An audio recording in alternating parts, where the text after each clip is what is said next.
Hello friends, welcome to my channel learn with Parul. आज के इस वीडियो में हम डिस्कस करेंगे इंडस्ट्रियल डिस्प्यूट एक्ट 1947 का पार्ट 3 और इस पार्ट में हम आपको बताएंगे authorities and references of disputes के बारे में। इससे पहले इसका पार्ट 1 और पार्ट 2 हम ऑलरेडी कवर कर चुके हैं, जिसका लिंक हमने डिस्क्रिप्शन बॉक्स में दिया हुआ है, आप वहां से उन्हें चेक कर सकते हैं। Now authorities for settlement of disputes, जो भी सेटलमेंट ऑफ डिस्प्यूट्स की अथॉरिटीज हैं वो सभी स्टैट्यूटरी इन नेचर होती हैं और टोटल 8 अथॉरिटीज हैं और इनको हम वन बाय वन डिस्कस करेंगे। तो सबसे पहले हम देखते हैं ग्रीवियंस रिड्रेसल कमिटी को।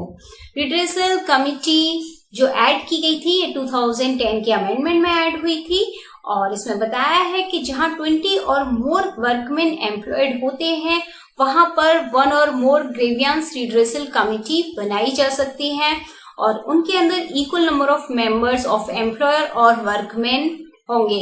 मींस ये जो कमिटी बनेगी इसमें जितने भी मेंबर्स होंगे इसमें इक्वल नंबर होगा एम्प्लॉयर और वर्कमैन का। और the chairperson shall be selected from the employer and from among the workmen alternatively on rotation basis every year।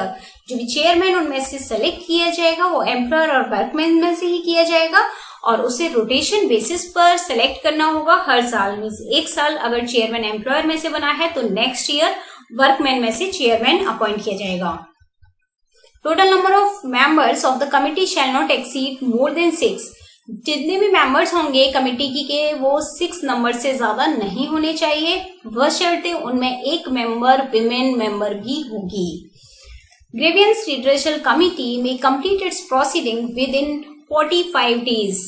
Grievance redressal committee को अपनी जो प्रोसीडिंग्स हैं वो 45 डेज के अंदर कंप्लीट करनी होंगी और साथ में on the receipt of the written application by the aggrieved party. जिस दिन से एग्रीव्ड पार्टी की एप्लीकेशन उन्हें मिली है उस दिन ये 45 के अंदर रिड्रेसल कमिटी को अपनी प्रोसीडिंग्स कंप्लीट करनी होंगी। अगर कोई भी वर्कमैन एग्रीव्ड होता है, मीन्स ग्रीवियंस रिड्रेसल कमिटी के डिसीजन से वो सेटिस्फाई नहीं है, तो उस कंडीशन में वो अपील कर सकता है एम्प्लॉयर को उस डिसीजन के अगेंस्ट में और एम्प्लॉयर को डिस्पोज करना होगा। ये ग्रीवियंस का जो भी मैटर है उसको 1 मंथ के अंदर उसे डिस्पोज करना होगा जिस दिन से उसको अपील की एप्लीकेशन मिली है। Now second is works committee. Section 3 के अंदर ये आती है। वर्क्स कमिटी वहां बनती है जहां 100 और मोर देन वर्कमैन एम्प्लॉयड होते हैं और बाईपार्टाइट इन नेचर होती है, जिसमें नंबर ऑफ रिप्रेजेंटेटिव्स एम्प्लॉयर और वर्कमैन के होते हैं और वर्कमैन के रिप्रेजेंटेटिव्स एम्प्लॉयर के रिप्रेजेंटेटिव से एक्सीड कर सकते हैं इन नंबर्स और इनका मेन फंक्शन होता है to secure and preserving amity good relations between the employers and workmen. यानी ये हार्मोनी बनाकर रखते हैं। इनका ये वर्क होता है कि एम्प्लॉयर और एम्प्लॉइज के बीच में गुड रिलेशंस और एमिटी प्रिजर्व कर रखें। Now third is conciliation officer. ये सेक्शन 4 के अंदर आते हैं। The appropriate government appoints a specific number of persons to be as conciliation officer। Appropriate government अपने अकॉर्डिंग डिसाइड करेगी कि कितने कंसाइलेशन ऑफिसर्स उसको अपॉइंट करने हैं for promoting and settlement of industrial disputes. इनका मेन फंक्शन होता है कि वो इंडस्ट्रियल डिस्प्यूट्स को प्रमोट और सेटल्ड करें। Conciliation officer may be appointed either as permanent और फॉर अ लिमिटेड पीरियड। जो भी कंसाइलेशन का ऑफिसर अपॉइंट किया जाएगा या तो वो परमानेंट होगा या फिर लिमिटेड पीरियड के लिए होगा किसी पर्टिकुलर स्पेसिफाइड इंडस्ट्रीज के लिए और ये डिसाइड करेगी appropriate government. Now duties of conciliation officer. When any industry disputes exist the conciliation officer should hold conciliation proceedings in a prescribed manner। जब भी कोई dispute exist होती है तो उस डिस्प्यूट को सॉर्ट आउट करने के लिए कंसाइलेशन ऑफिसर को कंसाइलेशन प्रोसीडिंग्स होल्ड करनी होती हैं विदाउट एनी डिले और ताकि उसमें टाइमली राइट सेटलमेंट दिया जा सके। और इसके अंदर जितने भी मैटर्स कंसाइलेशन ऑफिसर्स देखती है वो under notice of strike and lockout के होते हैं, जो कि अंडर सेक्शन 22 बताए गए हैं। 2 कंडीशन होती हैं कि सेटलमेंट या तो हो जाता है या फिर नॉट अराइव्ड होता है। तो अगर सेटलमेंट हो गया तो उस कंडीशन में कंसाइलेशन ऑफिसर को एक रिपोर्ट सेंड करनी होती है और साथ में मेमोरेंडम ऑफ सेटलमेंट सेंड करना होता है और जो मेमोरेंडम ऑफ सेटलमेंट होता है उसको साइंड कराया जाता है बाय ऑल द पार्टीज और इन दोनों चीजों को सेंड किया जाता है अप्रोप्रिएट गवर्नमेंट को। और अगर सेटलमेंट अराइव्ड नहीं होता है तो उस कंडीशन में ही has to send a full report, conciliation officer को फुल रिपोर्ट जिसमें सभी फैक्ट्स और सर्कमस्टेंसेस डिस्प्यूट्स के जो भी थे, क्या रीजन से जिसकी वजह से डिस्प्यूट सेटल्ड नहीं हुई है, तो वो सारी चीजें ये सेंड करनी होती हैं। ये फुल रिपोर्ट अप्रोप्रिएट गवर्नमेंट को सेंड करनी होती है। The conciliation officer required to submit his report within 14 days of the commencement of the conciliation proceedings. Conciliation officer को conciliation proceedings के स्टार्ट करने के 14 डेज के अंदर ही अपनी रिपोर्ट सबमिट करनी होगी, लेकिन इन 14 डेज को एक्सटेंड भी किया जा सकता है on request of written application from the parties. जो भी डिस्प्यूट की पार्टीज है अगर उन्होंने रिटन एप्लीकेशन दी है तो उस कंडीशन में इसको एक्सटेंड भी किया जा सकता है। इफ डिस्प्यूट नॉट सेटल्ड, अगर डिस्प्यूट सेटल्ड नहीं हुई है तो अप्रोप्रिएट गवर्नमेंट उसको board of conciliation, labour court या फिर ट्रिब्यूनल में आगे सेंड कर सकता है। Parts of conciliation officers, conciliation officers के पास क्या पार्ट्स होती हैं? To enter the premises of any establishment, किसी भी एस्टेब्लिशमेंट के प्रोमाइसेस में वो एंटर कर सकते हैं, कोई भी इंक्वायरी कर सकते हैं, उससे पहले उसको एक रीजनेबल नोटिस देना होगा।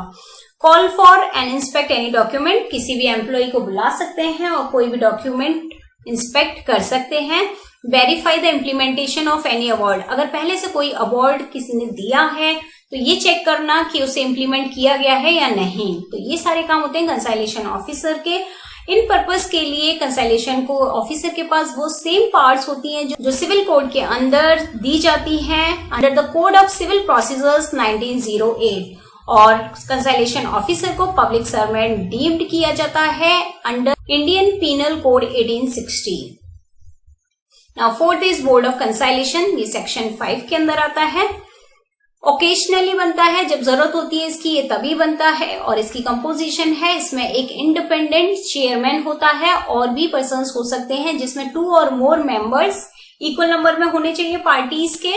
एक इंडिपेंडेंट चेयरमैन होगा, 2 और मोर इक्वल मेंबर्स हो सकते हैं जो कि पार्टीज के ही थ्रू अपॉइंट किए जाएंगे। अगर पार्टीज इनको अपॉइंट नहीं कर पाती है तो उस कंडीशन में अप्रोप्रिएट गवर्नमेंट अपने मेंबर्स अपॉइंट करेगी। Note, if the appropriate government notifies the board that the services of the chairman is not available, then the board shall not act. अगर appropriate government को ये पता लगता है कि उस कमिटी में या उस बोर्ड में चेयरमैन नहीं है तो उस कंडीशन में वो नोटिफाई कर सकती है कि ये बोर्ड एग्जिस्ट, यानी ये बोर्ड एक्ट ना करे। Parts of board of conciliation same as conciliation officer, जो कंसाइलेशन ऑफिसर्स की पार्ट्स थी वही सेम पार्ट्स इनकी हैं, जैसे कि प्रोमाइसेस में एंटर करना, for inquiry, call for inspect और any document etcetera. Now the inquiry of board of conciliation is called as a judiciary inquiry. तो board of conciliation की जो inquiry होती है वो judiciary inquiry होती है। Duties of the board of conciliation. When a dispute has been referred to board, जब भी कोई भी dispute board को refer किया जाता है तो वो उसे investigate करेगा और settlement करेगा उसमें without any delay. Whether settlement reached or not, चाहे settlement हुआ है या नहीं हुआ है, लेकिन बोर्ड ऑफ कंसाइलेशन को अपनी जो रिपोर्ट है वो विद इन 2 मंथ्स में ही सबमिट करनी होगी जिस दिन से उनके पास डिस्प्यूट रेफर की गई है, जिसे एक्सटेंड किया जा सकता है फर्दर 2 मंथ के लिए बाय एग्रीड अपॉन पार्टीज। अगर पार्टीज इस चीज के लिए एग्री हैं तो फर्दर 2 मंथ के लिए इसे एक्सटेंड किया जा सकता है। The report of the board shall be in writing and shall be signed by all the members of the board. जो भी बोर्ड की रिपोर्ट होगी, चाहे वो पॉजिटिव है या फिर नेगेटिव है, तो वो जो भी रिपोर्ट है वो shall be in writing होनी चाहिए और signed होनी चाहिए by all the members of the board. The report has to send to government. Government के पास वो रिपोर्ट सेंड की जाएगी और गवर्नमेंट कम्युनिकेट कर देगी सभी पार्टीज को अगर डिस्प्यूट सेटल्ड हो गया है तो। लेकिन अगर किसी मेंबर ने नोट ऑफ डिसेंट सबमिट किया है, डिसेंट का मतलब असहमति, उस रिपोर्ट से अगर कोई भी पर्सन असहमत है और उसने नोट ऑफ डिसेंट सबमिट किया है तो उस कंडीशन में भी रिपोर्ट को सबमिट कर दिया जाएगा together with that dissenting note और एप्रोप्रिएट गवर्नमेंट उसे पब्लिश कर देगा within 30 days from the date of receipt. जिस दिन से उसको रिपोर्ट मिली है उसके 13 डेज के अंदर वो उसे पब्लिश कर देगा। कौन? एप्रोप्रिएट गवर्नमेंट पब्लिश कर देगा। और ये 30 डेज इसलिए होते हैं ताकि मेंबर्स की असहमति को सहमति में कन्वर्ट किया जा सके। If no settlement is arrived, अगर सेटलमेंट अराइव्ड नहीं होता है तो उस कंडीशन में गवर्नमेंट इस डिस्प्यूट को रेफर कर देती है आगे लेबर कोर्ट, इंडस्ट्रियल ट्रिब्यूनल या फिर नेशनल ट्रिब्यूनल्स में। Now commencement and conclusion of conciliation proceedings, कब से कंसाइलेशन प्रोसीडिंग शुरू होती है और कब इनका कंक्लूजन माना जाता है? तो on the date on which the notice of strike और lockout is received by the conciliation officer, conciliation officer के पास जिस दिन नोटिस ऑफ स्ट्राइक यानी जो डिस्प्यूट था उसका नोटिस आता है उस दिन से वो डिस्प्यूट का कंसाइलेशन प्रोसीडिंग स्टार्ट मानी जाती है। या फिर उस डेट पर जिस दिन बोर्ड ऑफ कंसाइलेशन को वो मैटर रेफर कर दिया गया था उस दिन से उसे कमेंसमेंट माना जाता है। नाउ कंक्लूजन कब माना जाएगा कंसाइलेशन प्रोसीडिंग का? अगर सेटलमेंट हो गया है तो उस कंडीशन में जिस दिन से मेमोरेंडम ऑफ सेटलमेंट साइन किया गया था पार्टीज ने उस दिन से उसको माना जाएगा कि ये कंक्लूड हो गया है। और अगर सेटलमेंट अराइव्ड नहीं हुआ है तो उस कंडीशन में कंसाइलेशन ऑफिसर की जो रिपोर्ट है जिस दिन एप्रोप्रिएट गवर्नमेंट के पास पहुंचती है, यानी एप्रोप्रिएट गवर्नमेंट जिस दिन रिपोर्ट को रिसीव करता है उस दिन से माना जाएगा कि सेटलमेंट अराइव्ड नहीं हुआ है। या फिर उस दिन से जिस दिन बोर्ड की रिपोर्ट को पब्लिश कर दिया गया था, या उस दिन से जिस दिन मैटर को court of inquiry, labour court और ट्रिब्यूनल को आगे रेफर कर दिया गया है तो उस दिन से वो माना जाएगा कि वो सेटलमेंट अराइव्ड नहीं हुआ है। Now fifth is court of inquiry, section 6 के अंदर आता है। It consist of either one independent person, या तो कोई केवल एक इंडिपेंडेंट पर्सन हो सकता है और मोर पर्सन्स, और भी पर्सन्स हो सकते हैं। अगर वो 2 या 2 से ज्यादा मेंबर्स कोर्ट ऑफ इंक्वायरी में होते हैं तो उनमें से एक को चेयरमैन माना जाएगा। It has same powers duties publish by government as board of conciliation, इनकी भी वही सेम पावर्स ड्यूटीज और जो पब्लिश किया गया था गवर्नमेंट ने डिसेंट के साथ नोट और रिपोर्ट, तो वो सेम होती हैं जो बोर्ड ऑफ कंसाइलेशन के अंदर होती हैं। A court of inquiry required to submit its report, court of inquiry को जो अपनी रिपोर्ट है वो अप्रोप्रिएट गवर्नमेंट को सबमिट करनी होगी with in a period of 6 months। जिस दिन से कमेंसमेंट ऑफ इंक्वायरी हुई है, जिस दिन से इंक्वायरी स्टार्ट हुई है उसके 6 months के अंदर उनको अपनी रिपोर्ट सबमिट करनी होगी। A court of inquiry may appoint one or more person having special knowledge of matters under consideration। Court of inquiry एक से ज्यादा पर्सन्स जिनके पास स्पेशल नॉलेज है उन मैटर्स के रिगार्ड में, तो उनको भी वो अपॉइंट कर सकता है जो उनको असिस्ट कर सके, हेल्प कर सके डिसीजन लेने में या एडवाइस देने में। नाउ 6 इज लेबर कोर्ट, ये सेक्शन 7 के अंदर आता है। The appropriate government constitute one और more labour court for adjudication of industrial disputes. Labour court, industrial tribunal और नेशनल ट्रिब्यूनल ये एडजुडिकेशन के पार्ट्स हैं, एडजुडिकेशन में ये आते हैं। तो एप्रोप्रिएट गवर्नमेंट वन और more labour court for adjudication appoint कर सकता है जो कि रिलेटेड होंगे 2nd शेड्यूल के अंदर जितने भी मैटर्स आते हैं उनको सॉर्ट आउट करने में इसे अपॉइंट किया जाता है। It also solves matter specified in 3rd schedule, ये 3rd शेड्यूल के अंदर जो मैटर्स हैं उनको भी सॉल्व करता है, लेकिन सिर्फ उन्हीं केसेस में जहां पर less than 100 workers employed affected होते हैं, तो वहां लेबर कोर्ट 3rd शेड्यूल के मैटर भी देख सकता है। अदरवाइज इसका काम होता है 2nd शेड्यूल के मैटर्स को सॉर्ट आउट करे। Matters included in 2nd schedule, 2nd schedule के अंदर मैटर्स आते हैं जैसे कि प्रॉपर्टी और legality of an order passed, standing order से related, application and interpretation of standing orders, discharge और डिसमिसल या फिर ग्रांट ऑफ रिलीफ, रॉन्गफुली किसी को डिसमिस कर दिया गया है, withdrawal of any customary concession और प्रिविलेज, इलीगलिटी और अदरवाइज ये स्ट्राइक, इलीगलिटी स्ट्राइक है या कोई स्ट्राइक और लॉकआउट है उसमें, या कोई भी मैटर्स जो 3rd शेड्यूल से रिलेटेड हैं जहां पर लेस देन 100 वर्कमैन अफेक्टेड होते हैं, तो उन केसेस में लेबर कोर्ट इनको देखती है। Labour court should consist of 1 person only, labour court में केवल एक ही पर्सन होता है जिसकी क्वालिफिकेशन होती है या तो वो जज होना चाहिए हाई कोर्ट का, या फिर या फिर डिस्ट्रिक्ट जज या एडिशनल डिस्ट्रिक्ट जज for a period of not less than 3 years। District जज हो सकता है, एडिशनल डिस्ट्रिक्ट जज हो सकता है जिसका 3 साल का कम से कम एक्सपीरियंस रहा हो। Held in judicial office in India for not less than 7 years, या फिर जिसका जुडिशियल ऑफिस है इंडिया में जो कि 7 साल से है, उसने 7 साल में उसमें वर्क किया है। प्रिसाइडिंग ऑफिसर हो सकता है किसी भी लेबर कोड का for not less than 5 years, कम से कम 5 साल उसने वहां काम किया है। डिप्टी चीफ लेबर कमिश्नर हो सकता है सेंट्रल लेवल पर, या फिर ज्वाइंट कमिश्नर हो सकता है स्टेट लेबर डिपार्टमेंट का जिसके पास लॉ की डिग्री है और 7 साल का एक्सपीरियंस है, जिसमें इंक्लूड किया गया है 3 year का experience as a conciliation officer. और ऑफिसर हो सकता है of Indian legal services grade 3rd officer with 3 years of experience. तो ये सभी क्वालिफिकेशंस हैं लेबर कोड के पर्सन की। Now industrial tribunals appropriate government constitute करती है इसे। 1 या मोर इंडस्ट्रियल ट्रिब्यूनल बना सकती है for the adjudication of the disputes relating to the matter specified in 2nd schedule और 3rd शेड्यूल। जो भी 2nd और 3rd शेड्यूल के अंदर मैटर्स होते हैं उनको इंडस्ट्रियल ट्रिब्यूनल देखती है। The tribunal consist of 1 person only. इसमें भी 1 person होता है और ये जो पर्सन होता है उसकी क्वालिफिकेशन सेम होती है जो लेबर कोड के पर्सन की होती हैं। Appropriate government appoint 2 assessees to advise the tribunal in proceedings।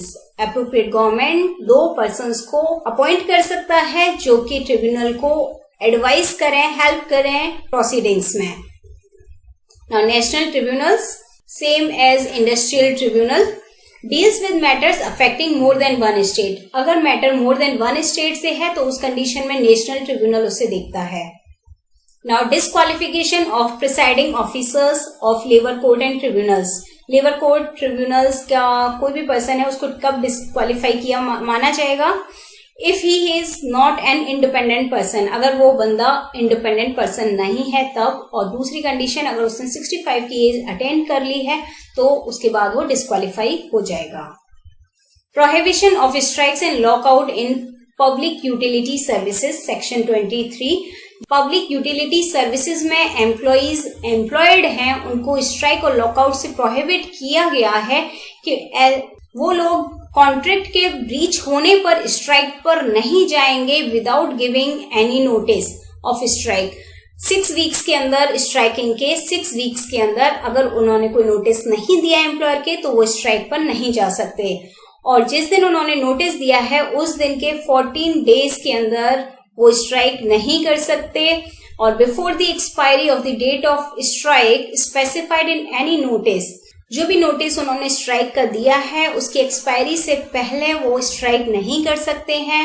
And during the pendency of any conciliation proceedings before a conciliation officer and 7 days after the conclusion of such proceedings. अगर कोई भी कंसाइलेशन officer के पास कोई भी matter चल रहा है, कंसाइलेशन proceedings अगर चल रही हैं तो उस दौरान भी स्ट्राइक नहीं की जा सकती है। और अगर कंक्लूजन आ जाता है तो कंक्लूजन के 7 दिन के बाद तक स्ट्राइक नहीं की जा सकती। If employer receives any notice of strike, अगर एम्प्लॉयर को कोई नोटिस स्ट्राइक का मिल जाता है किसी दिन तो ही इज रिक्वायर्ड, उसकी जरूरत है, उसका कंपल्शन है कि वो इस मैटर को, इस बात को एप्रोप्रिएट गवर्नमेंट को या किसी अथॉरिटी को जो अपॉइंट की गई है उसे बताए with in 5 days of the receipt of such notice. उस नोटिस के मिलने के 5 दिन के अंदर उसको ये बताना होगा एप्रोप्रिएट गवर्नमेंट को रिगार्डिंग दिस नोटिस। तो यहाँ ये एक्ट फिनिश होता है। 3 पार्ट में हमने इस एक्ट को कंप्लीट किया है। ये आपके एग्जाम पॉइंट ऑफ व्यू से बहुत ही इंपॉर्टेंट है। इसे सभी टॉपिक्स को कवर किया है। बहुत पेशेंस के साथ आप इस वीडियो को देखिएगा, तीनों पार्ट्स को देखिएगा और समझिएगा। अगर आपको कोई भी डाउट होता है तो आप कमेंट सेक्शन बॉक्स में पूछ सकते हैं। I try to give the answer of all your queries. और अगर आपको वीडियो अच्छा लगा है तो आप इसे लाइक करें, शेयर करें, चैनल को सब्सक्राइब करें, साथ में बेल का आइकन भी प्रेस करें ताकि आपको आने वाले वीडियोस के नोटिफिकेशंस मिलते रहें। Thank you.